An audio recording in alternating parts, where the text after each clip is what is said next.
కిచెన్లో మనకు కనిపించే అన్ని రకాల పప్పులు, ధాన్యాలు, బియ్యం, రవ్వ ఇక ఏది కనిపిస్తుంది అవన్నిటినీ కలిపి నేనైతే ఒక కొత్త రకమైన దోశ రెసిపీ అయితే ట్రై చేసిన.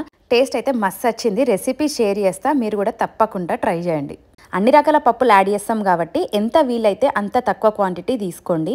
నేను ఇక్కడ టీ గ్లాస్తో మెజర్మెంట్ తీసుకుంటున్నా. ఏదైనా హాఫ్ కప్ వేస్తున్నా. ఎర్ర కందిపప్పు, శనగపప్పు, కందిపప్పు, పెసర్లు, రెడ్ కలర్ అలసందలు, మినప్పప్పు, సాబుదానా, కినోవా, హాఫ్ గ్లాస్ రాగులు, హాఫ్ గ్లాస్ గోధుమ రవ్వ, half glass barley, half glass అటుకులు, 2.5 గ్లాసుల బియ్యం. ఇక్కడ వైట్ రైస్కి బదులు బ్రౌన్ రైస్ తీసుకుంటే ఈ దోశ ఇంకా హెల్దీ అవుతుంది. నా దగ్గర లేదు కాబట్టి నేను వైట్ రైస్ వేసుకుంటున్నా. వేసుకున్న బియ్యం, పప్పులు అన్నీ మంచిగా కడుక్కొని ఒక 6 అవర్స్ నానబెట్టుకోవాలి. తర్వాత ఒక మిక్సీ జార్ తీసుకొని కొంచెం పచ్చిమిర్చి, ఎల్లిపాయ, ధనియాలు, ఉప్పు ఇవి వేసుకొని నానబెట్టిన రైస్, పప్పు ఇంకా అన్ని కలిపి మంచిగా స్మూత్గా దోశ పిండి లెక్క పట్టుకోవాలి. నైట్ అంతా పక్కన పెట్టుకొని ఫర్మెంట్ చేసుకొని నెక్స్ట్ డే దోశలు వేసేసుకోవడమే. దీనిలో అన్ని రకాల ఇంగ్రీడియంట్స్ ఉన్నాయి కాబట్టి ఇది కొంచెం స్టిక్కీగా ఉంటుంది పిండి. సో నార్మల్ దోశ లాగా కాకుండా ప్యాన్ మంచిగా వేడైనాక కొంచెం ఆయిల్ వేసుకొని దాని మీద పిండి వేసుకొని దోశలాగా వేసుకోవడమే.